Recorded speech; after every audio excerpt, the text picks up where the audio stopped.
name's Rebecca Guerrero, and today I'll be talking about my submission, which is the Overcoming Violence project. So over the course of this project, students were required to produce two culminating products that were intended to go hand in hand, a digital rendering of their vision for an El Paso memorial and a written proposal they could use that they could hand to art panelists during their oral presentation. To get to this place, students needed to learn the following. First, how to write within a specific genre. In this case, it was a proposal writing. They knew they needed to be informative and persuasive, and that they needed to organize and format their paper the way MCAD had told them to as an art proposal. They needed to have conventions of grammar and mechanics reviewed and applied.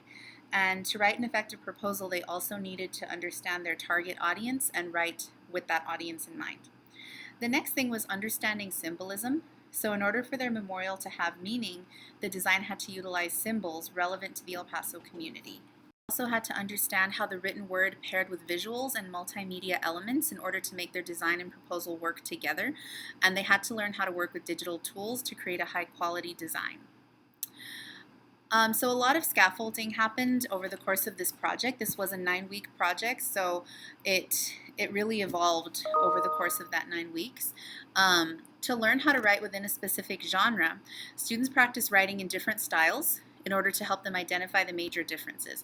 So our anchor text was the Diary of Anne Frank, and it helped us to understand narrative writing. Students practice narrative writing when composing their Frontera Rising pieces as individuals. And next, we were visited by Aaron Ritter from MCAD, who shared what a proposal looks like and highlighted all the major sections. Students were provided with outlines and templates to begin drafting their proposals, and early drafts were color-coded so that I could identify the need for workshops on various areas of writing, from grammar and mechanics to organization, but also style and tone and technique. Peer editing and conferences occurred multiple times before the final draft of the proposal was submitted. To understand symbolism, students researched existing memorials, many of them tied to the Holocaust because of our anchor text, and identified the symbolism used. They analyzed what the memorials were meant to represent, what the artist's purpose was, and they used this research as a basis to begin thinking about their own design. The actual designs were a work of constant reflection and reevaluation. Because the groups were free to choose the tool of their choice, much of their design work was trial and error. Many of them had experience with Minecraft and decided to move forward with that tool because of the flexibility it gave them to move around while presenting. They were able to take their little Minecraft people and sort of circle around their creation as they presented to MCAD while projecting on the Promethean board. And in that way, they were able to highlight 3D elements of the design. Others decided to use Tinkercad, which is a 3D printing tool, in order to create a more defined looking memorial that had very specific shapes instead of just blocks. As students hit roadblocks, they would seek out workshops with other facilitators at our school who are experts in those design tools. For example, our school librarian is the one who always helps them sort of put together their 3D printing tools, and he encourages them to explore it on their own with some guidance. And after initial drafts were created, students engaged in critical friends work with their peers. On chart paper, their designs and proposals were presented next to each other. Their classmates acted as art critics and literary critics and went around the room identifying areas of concern in their category. So I gave them some things that they should be looking for, some areas that a critic in that field would be looking for, and they were able to go around and identify those things and see what made sense to them, what impacted them, and what really would need to be changed to be high quality enough to present to MCAD. The performance task was very open to student interpretation. As long as they met the requirements put forth by MCAD for organization and my requirements necessitating the inclusion of relevant symbolism and cohesion between their proposal and digital rendering, they were free to explore the task in whatever way they chose. Their creations were varied, and they contained deep thought about what the community needed during its time of grief. I've highlighted many examples throughout the video, but the one I'll focus on is the following. This group decided to use Tinkercad to create a rendering of a fountain they wanted to see replace a prominent fountain in a local mall. They decided to make the shape of their fountain look like the Walmart logo to symbolize the place where the tragedy occurred, and they included 3 flags on the top of their memorial, which represented the United States, Texas, and Mexico.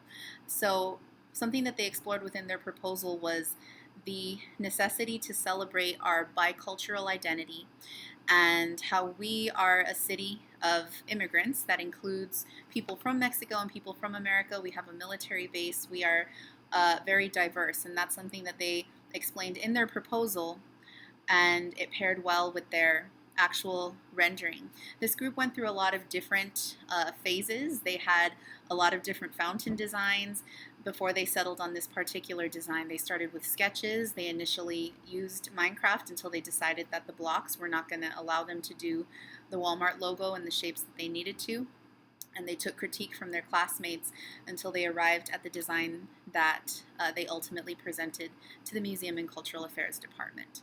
I was able to gather with a team of facilitators in order to pick standouts from each class, and this is taking the students' feedback into consideration as well, since they had already undergone many rounds of Critical Friends.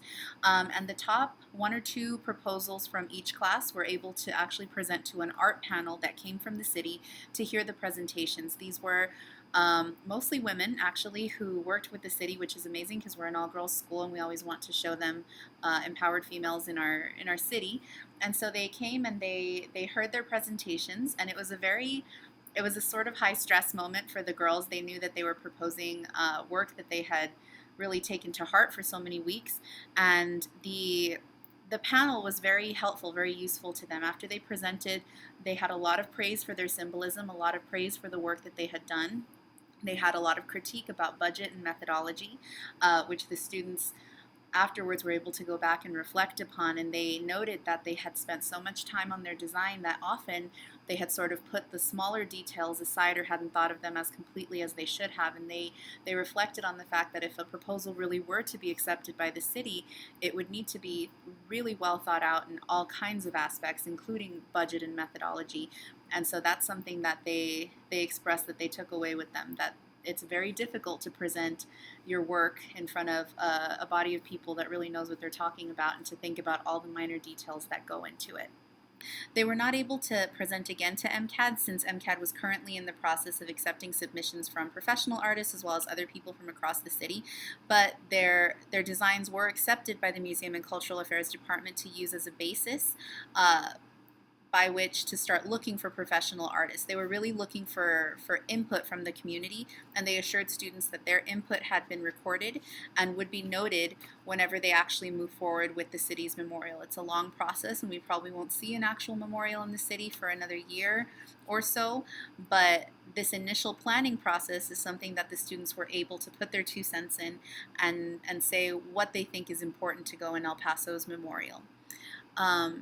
Thank you so much for listening, and thank you for your consideration, and thank you for your time.